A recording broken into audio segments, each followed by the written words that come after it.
வில்லிவாக்கம் சட்டமன்ற தொகுதிக்கு உட்பட்ட நடைபெற இருக்கின்ற சட்டமன்ற உறுப்பினரை தேர்வு செய்கின்ற தேர்தலில் ஜனநாயக முற்போக்கு கூட்டணியின் வேட்பாளராக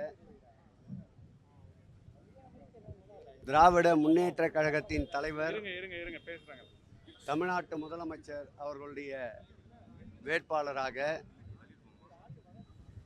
தமிழ்நாட்டுடைய துணை முதலமைச்சர் ஆசி பெற்ற வேட்பாளராக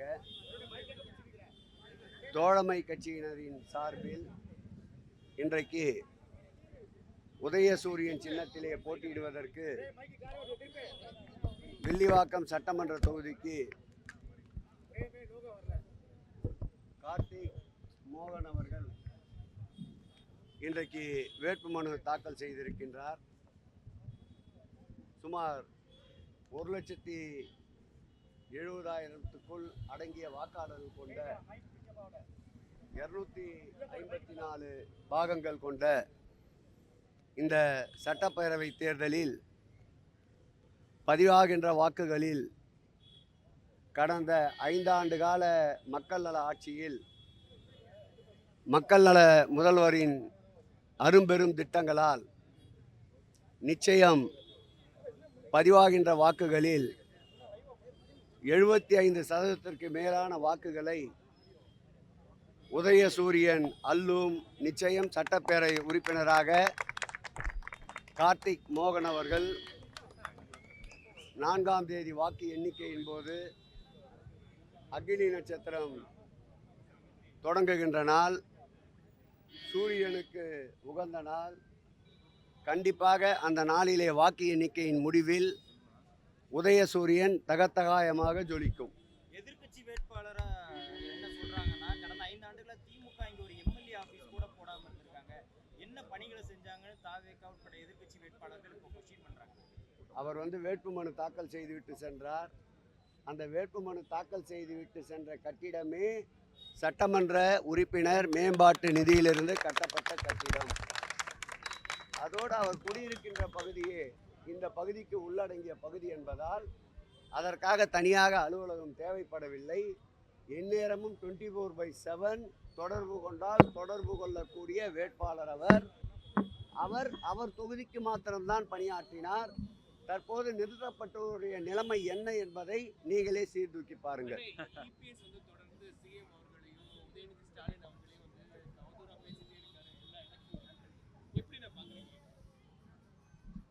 பல்லுக்கு அடங்காத சொல்லும், பல்லுக்கு அடங்காத வாயும், வாய்மைக்கு கட்டுப்படாத சொல்லும் சபையிலே என்றும் நிலைத்ததில்லை. அது பொய்த்துத்தான் இருக்கின்றது. எங்கள் மறைந்த நினைவில் வாழும் கலைஞர் அவர்களுடைய அந்திம காலங்களில் அவரை எவ்வளவு மகிழ்ச்சியோடு வைத்திருந்தார்கள் என்பதை இந்த நாடறியும், நாட்டு மக்கள் அறிவார்கள். 5 முறை முதலமைச்சராக பயணித்தவர், 50 ஆண்டு கால அரசியலில் தலைப்புச் செய்தியாக இருந்தவர். அவருக்கு பல்வேறு மறைந்த முதலமைச்சர்களுக்கு நினைவிடங்களை கட்டித்தந்தவர். தமிழ்நாட்டிலே உள்ள நினைவிடங்களில் பாதிக்கு மேல் கலைஞர் அவர்களால் கட்டித்தரப்பட்ட நினைவிடங்கள். அப்படி நினைவிடங்களை அமைத்த நினைவில் வாழ்பவருக்கு நினைவிடத்திற்கு கூட அனுமதி மறுத்து அந்த நினைவிடத்தை கூட மகன் என்ற ரீதியில் கட்சியினுடைய தலைவருக்கு சட்ட போராட்டம் நடத்தி இடத்தை வாங்கி தந்தவர் எங்களுடைய முத்துவேல் கருணாநிதி ஸ்டாலின் அவர்கள். கலைஞர் வாடுகின்ற காலம் வரை அவர்தான் திராவிட முன்னேற்ற கழகத்துடைய தலைவர். எங்களுடைய தலைவர் முத்துவேல் கருணாநிதி ஸ்டாலின் அவர்கள் அம்மையார் அவர்கள் மறைவின் போது ஒரு வாய்ப்பு இருந்தபோது கூட மக்களால் தேர்வு செய்யப்பட்டுத்தான் நான் முதல்வர் ஆக வேண்டும் திராவிட முன்னேற்ற கழகம் என்று அன்றைக்கு கலைஞர் சொன்னார். அதன்படி மக்களால் தேர்ந்தெடுக்கப்பட்ட முதல்வராக 5 ஆண்டுகள் இருந்தவர் எங்கள் தலைவர். நாற்காலிக்கு அடியிலே ஊர்ந்து வந்து பதவியை கூவத்திலே ஏலத்திலே எடுக்கப்பட்ட தலைவர் அல்ல எங்கள் தலைவர். வார்த்தைகள் அளவு மீறினால் நாங்களும் வார்த்தைகளால் அளவு மீற தயாராக இருக்கின்றோம். எந்த பந்தை கொண்டு எரிகிறீர்களோ அதே பந்து மீண்டும் உங்கள் சைடு திரும்பும். எங்கள் தலைவர் அவர்கள் அவருடைய தலைவரை தலைவராகவும் அரசியல் குருவாகவும் வழிகாட்டியாகவும் தந்தையாகவும் ஏற்றுக்கொண்டு செயல்பட்டவர். நீ எப்படி உன்னை முதலமைச்சர் ஆக்கியவரை 3 மாத காலங்களிலே மறந்து அவர் சென்னை சிறையிலே இருந்தால் உயிருக்கு ஆபத்து என்று பெங்களூர் சிறையிலே நான் இருந்தேன் என்று உன்னை முதலமைச்சர் ஆக்கியவர் அறிக்கை விட்டவர் அல்ல எங்கள் தலைவர். இன்றைக்கும் கலைஞரை உயிருக்கு நிகராக நேசிப்பவர். எந்த பணி தொடங்கினாலும் கலைஞர் முன் நின்றுதான் பணிகளை தொடர்பவர். நீ உப்பிட்டவரை உள்ளளவு நினை என்ற சொல்லுக்கு ஏற்றாற்போல் வாழ்பவர் எங்கள் தலைவர்.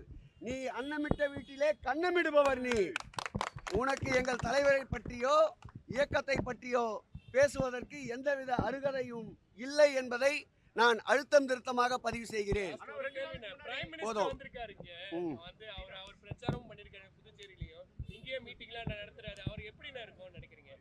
அவர் எத்தனை முறை வருகிறாரோ அத்தனை முறை மதச்சார்பற்ற கூட்டணிக்கு வாக்கு வங்கி உயரும். ஆகவே அவரை தயவு செய்து அதிக முறை தமிழகத்திற்கு வர சொல்லுங்கள். அவர் ஒவ்வொரு முறை வருகின்ற போதும் திராவிட முன்னேற்ற கழக ஜனநாயக முற்போக்கு கூட்டணியின் வாக்கு சதவீதம் எகிரிக்கொண்டே இருக்கும். ஆகவே பாரத பிரதமரே அவ்வப்போது வருக வருக வருக என்று வரவேற்கின்றேன்.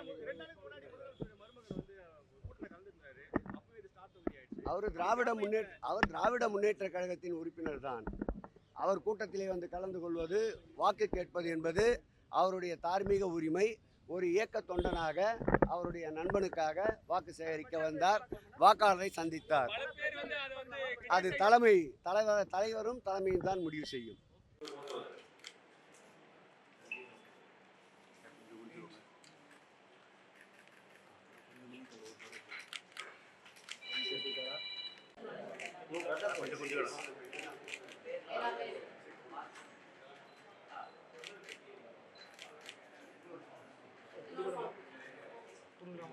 ஆமா யாரோ அவர் வந்துட்டாருல